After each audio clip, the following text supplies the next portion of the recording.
ನಿಮ್ ಜೊತೆನೂ ಈ ರೀತಿ ಆಗಿರ್ಬೋದೇನೋ. ನೀವು ಯಾವ್ದಾದ್ರು ಗ್ರೂಪ್ಗೆ ಫಿಟ್ ಆಗ್ಬೇಕು ಅಂತ ಅವರ ಬಿಹೇವಿಯರ್ ನ ಕಾಪಿ ಮಾಡಿರ್ತೀರಾ. ಇದನ್ನ ನೀವು ಗೊತ್ತಿದ್ದೋ ಗೊತ್ತಿಲ್ದೇನೋ ಮಾಡಿರ್ಬೋದು, ಆದ್ರೆ ಇದ್ರಿಂದ ನಿಮ್ಮನ್ನ ನೀವು ಒಳಗಡೆಯಿಂದಾನೇ ಡಿಸ್ಟ್ರಾಯ್ ಮಾಡ್ಕೋತಿರ್ತೀರಾ. ನಂಬೋಕ್ ಆಗ್ತಿಲ್ಲ ಅಂದ್ರೆ ನೋಡಿ ಈ ಲಾ ಅಲ್ಲಿ ಏನಿದೆ ಅಂತ. ಇದು ಲಾ ನಂಬರ್ 14, ಲಾ ಆಫ್ ಕನ್ಫಾರ್ಮಿಟಿ.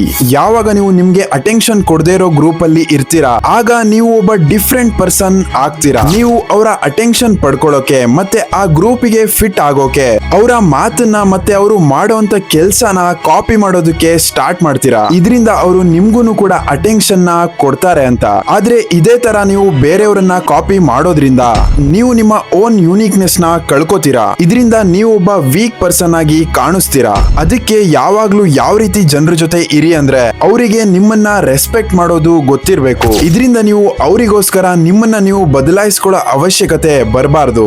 ನೀವೇನಾದ್ರೂ ಫಾಲೋ ಮಾಡ್ತಿಲ್ಲ ಅಂದ್ರೆ ಸದ್ಯಕ್ಕೆ ಗುಡ್ ಬೈ. ಅಂಡ್ ನೀವೇನಾದ್ರೂ ಫಾಲೋ ಮಾಡ್ತಾ ಇದ್ರೆ ಕಂಗ್ರ್ಯಾಚುಲೇಷನ್ಸ್, ನೀವು ಆಲ್ರೆಡಿ 1 ಸ್ಟೆಪ್ ಮುಂದೆ ಇದ್ದೀರಾ.